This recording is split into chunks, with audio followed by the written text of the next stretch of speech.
Today, we will discuss something incredibly important for understanding why living standards rise over time, the power of sustained economic growth. Let's look at what actually drives growth in the long run. We know it comes from three main sources. Labor productivity is the baseline. Human capital like education, skills, and the physical capital like machines, infrastructure are building blocks. But the most important driver is technology. None of this works without strong institutions like the rule of law and supportive policies like the free trade and education funding. When these come together, they create the dramatic improvements in social outcomes and living standards. Why do we obsess over growth rate?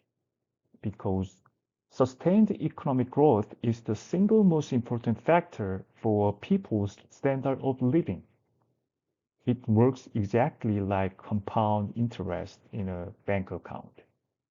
Small changes in the rate of growth says, that the difference between the growing at 1% and 3% might seem tiny in 1 year, but when you compound them over decades, the difference becomes enormous. The formula we use is GDP at n date equals the current GDP multiplied by 1 plus GDP growth rate and O to the power of the number of years.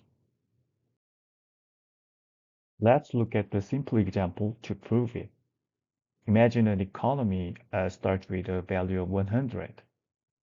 At 1% growth in 50 years, that 100 grows to 164. At 8% growth in 50 years, that same 100 grows to 4,690. This table illustrates why economists fight so hard for even a 100 increase in efficiency. Over a generation or two generations, that small percentage is the difference between stagnation and massive prosperity. Now you might ask, why don't we just buy more machines to grow faster? The problem is diminishing returns. The law states that as you add more capital to a fixed number of workers, the additional output eventually declines. Think of the office example. If you buy a first laptop, you can get huge gain.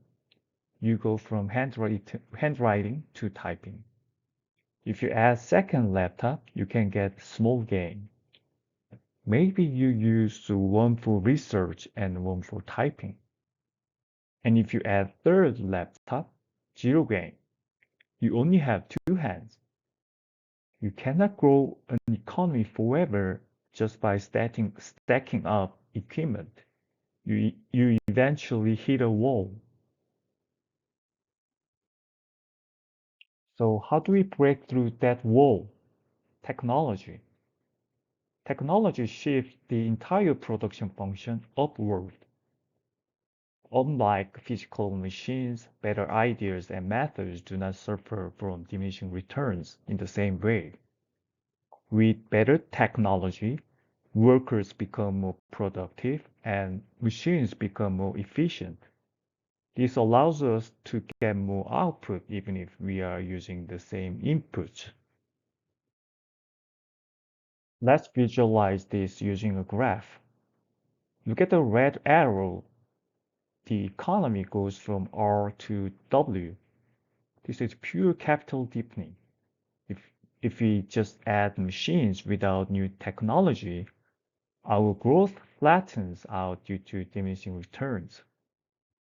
Orange arrow shows the economy goes from R to S. This is what happens in a healthy economy.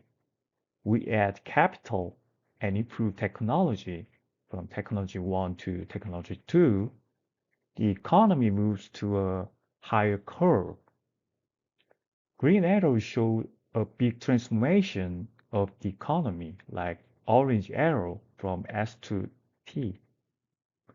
We continue this process jumping to technology 3. This jumping between curves is how modern economies sustain growth indefinitely. This relationship between technology and growth was recognized by the 2025 Nobel Prize winners, Joel Pliff and Peter. Their work focused on the creative destruction, the idea that new technology must replace the old to drive progress. They identified that technological progress is the central engine that allows us to escape the trap of diminishing returns and achieve higher GDP per capita.